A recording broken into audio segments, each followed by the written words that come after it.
Hi, this is Arjun Chhabra. Welcome to my channel. Do you know about this hidden gem? A beautiful historic town called Santillana del Mar, which is situated in Cantabria, Spain.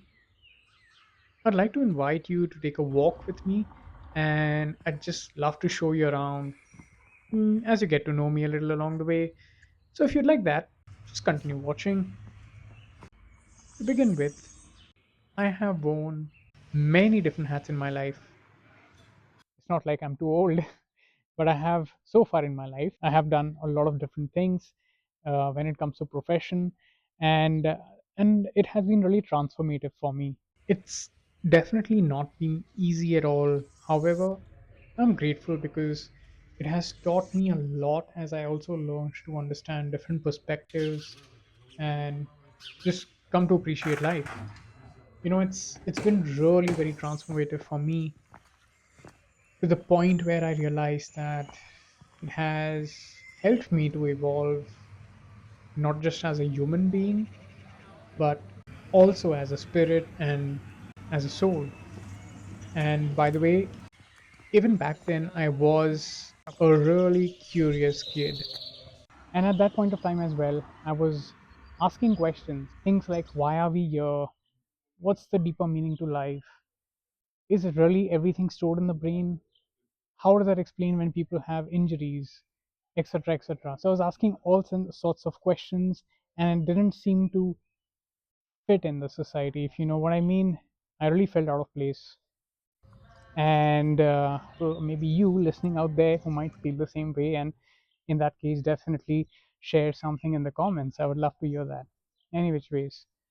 Um, so these situations in life, which I will talk about, I'll get to that.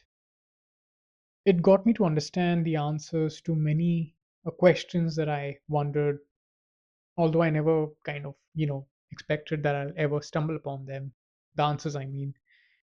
And these answers as well helped me, in a way to, in my own transformative journey that changed me.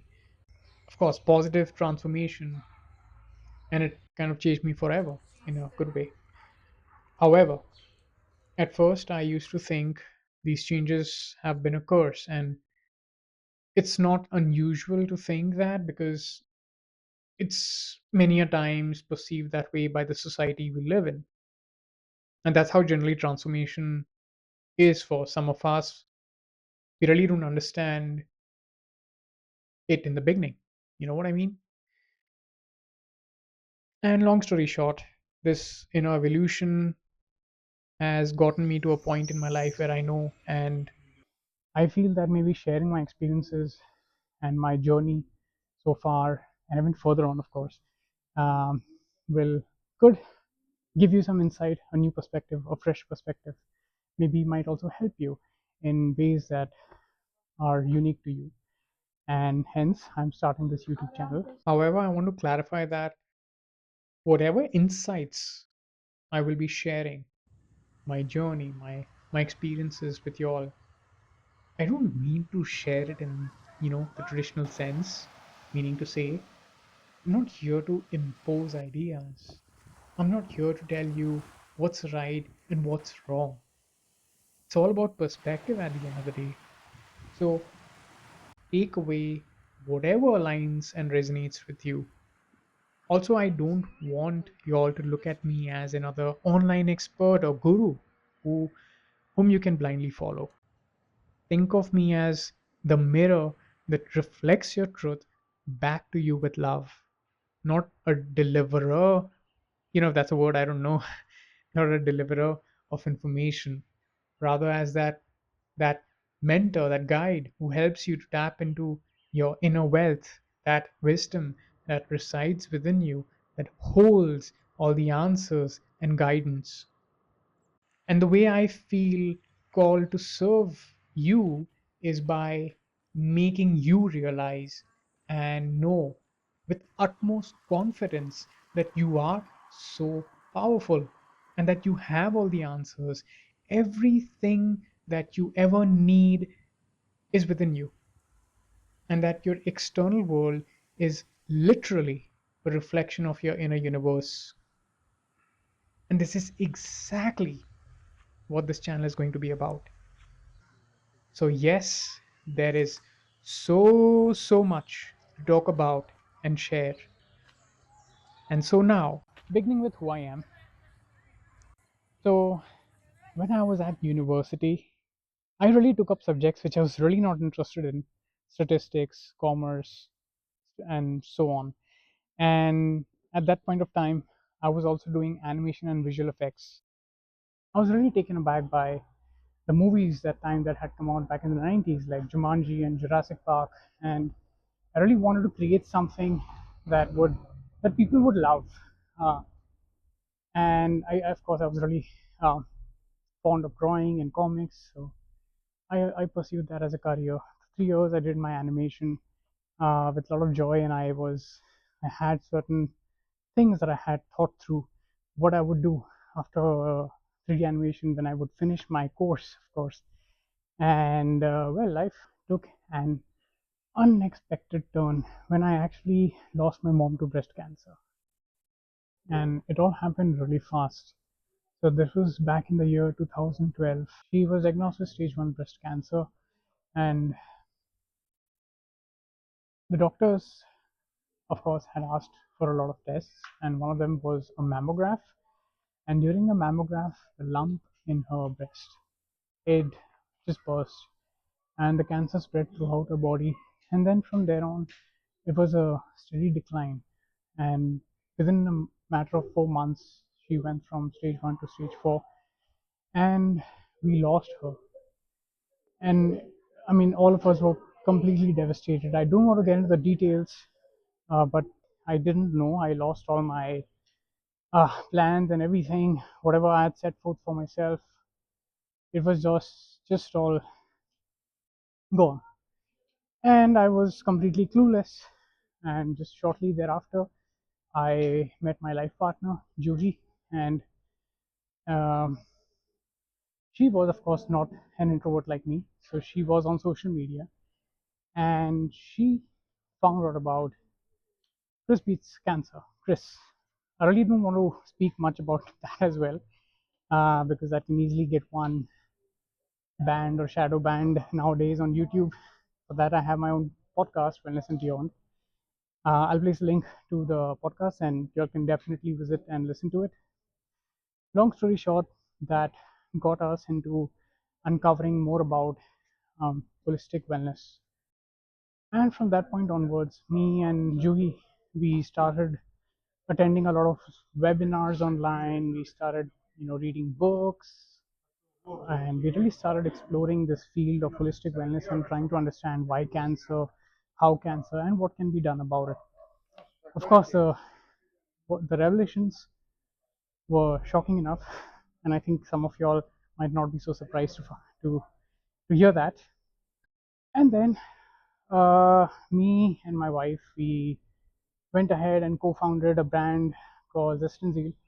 This was all about sustainable, natural dyed organic cotton clothing, t-shirts to be specific, and try to do something good, because we learned that it was the environmental toxins that really played a huge role when it came to uh, development of cancer, or basically a big contributing factor, and that our skin's a big organ, and also that the dyeing industry is a major pollutant when it comes to environmental toxins. It's a major contributor as well. So we founded this company in 2015, around the end of 2015, I'd say. And for 4 years, we were devoted to really getting this to the market. So and that's when I really wore the hat of an entrepreneur, looking into manufacturing, marketing, and speaking to suppliers, even B2B, all of those things. And to be really frank, I had no clue when I started what I should be doing, what's the right way of doing things, looking into a website and e-commerce. And I think back in 2015, 2016, there was not much awareness of e-commerce stores, at least in India. By the way, yes, I mean, if you haven't guessed already, I am originally from India. And so we went on and introduced these amazing t-shirts to the market, like taking care of every little aspect, even when it was packaging, we were so careful and living up to the essence, the whole idea, um, the idea of sustainability, that it has to be non-polluting, it has to be not just healthy for the body but healthy for the environment as well.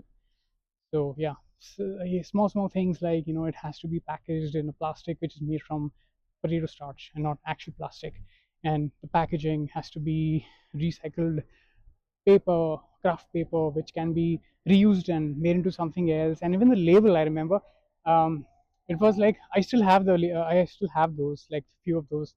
We made the label in form of a bookmark with some nice cartoons and stuff, so people could actually reuse it. People can actually not throw it away, and using even the jute ropes. And then we specially had the t-shirts sent to a different workshop where they would hand stitch the size, like M or L. It was like hand stitched, like of course by machine, but done by a person and not like automatically by a machine. So these small things we really took care of. The thread should be cotton, etc., etc. Any which ways, if you by the way, if you all are interested to check out the documentary, I'll paste a link to the documentary. And and actually Juhi was looking into, the blogging and the marketing, and talking to potential buyers and stuff like that. And that's actually when she stumbled upon herbs, because actually for the natural dyeing process we were the manufacturing unit, which was a small unit. Everything was mostly done by hand, and we were paying the workers really well. So all of it was done using natural ingredients, uh, using leaves, branches, and mostly all herbs. And so because she was writing blog articles and all of these things, we also, having these cartoons created like comic strips to spread awareness about sustainability and sustainable living. So she learned about herbs, and she took up herbalism to study it as a hobby, actually, not as a career. And from there on, we traveled to European countries like Germany and Amsterdam, attending these sustainable fairs and exhibitions, soon to realize that, maybe the world of sustainability is not that sustainable. At the end of the day, people want um, clothes, people want to, the other businesses want to buy clothing and other raw materials at a very cheap price. Okay, well, in the name of sustainability, maybe not too low, but low enough. And got to know about the reality, the dark side of the sustainable world, where I don't know about other countries, but at least in India, you could easily buy off a certificate without any inspection, just money. And then we were disheartened, but then we decided to shift to a European country so that we could take this business ahead. And since we had traveled to Europe, we to many to some of the countries in Europe, we decided Spain would be perfect because I was just learning. I had started learning Spanish as a hobby again, using Duolingo, and maybe having one class in a week. So we shifted to Spain in 2019, just before the pandemic, like end of 2019, like 4 months before the pandemic, literally 4 to 5 months. And I mean, we sold everything we had in India, and we just came to Spain to take this ahead. And then the pandemic just happened, and then we were like clueless about what are we supposed to do now. And at first, we thought, okay, it'll resolve within a few months, maybe a month. But then, I mean, it went on for way too longer than we had expected. And thereafter, again, the market was not ideal enough to launch. Then that actually gave us the opportunity. I would say I would call it an opportunity and not something as a tragedy. That gave us the opportunity to actually jump into the world of holistic wellness, take it up as a career. We already were into the world of holistic wellness, and of course, we were attending workshops and doing these mini courses, but again, just as a hobby. And Jui had already luckily started her um, studies, but never thinking it would be that would ever be it would be turned into something more professional. So that's when I was again, once again, to be very frank with y'all, I was really low on confidence then too. You know, um, I didn't really have the confidence to take up and really work one on one with people, not because I just felt I wasn't good enough in, how, although I really wanted to help people that time, but I just thought I'm not good enough for that.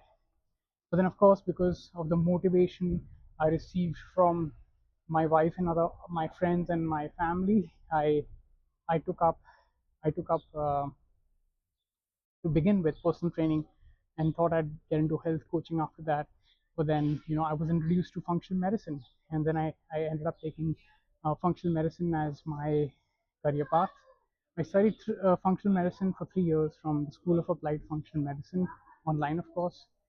And on the side, I did like some certificates here and there, and I read a lot of books. I really ended up dedicating my career, my everything, as more or less for the major part of it as a full-time student. And then, of course, taking up loans and all, because when I just started learning, it was so damn difficult. And of course, since I didn't know the language, if I haven't mentioned already, I really couldn't find a job in Spain. And to be very frank about one thing, I kind of dropped out from university because I was really not interested in the subjects. So I ended up not being qualified for any of the online jobs, and it was difficult. It was difficult to begin with. It was ended up having a lot of debt just to sustain and just to um, make this career path into a success. I got a deeper understanding, especially with functional medicine, at least on the physical level, about diseases like cancer, to how my mom did get cancer. I did get the answer when I started piecing the puzzles together. And then, long story short, somehow with the information that was available, I still wasn't satisfied. And thanks to also Gaia.com, the platform, and I was exposed to a lot of different experts, different people who have done some amazing work, and I really look up to some of these people like Greg Baden, Dr. Bruce Lipton, Dr. Joe Dispenza, Dr. Teresa Bullard. I got into the path of um, multidimensional mind, working with the mind, working with the beliefs, and really coming to an understanding that it's not one thing, it's multifactorial. It actually also starts with the mind. So that's more or less my story, and I hope you'll be following along. So, well, that's about it. And thank you so much, and I'll see you in the next video.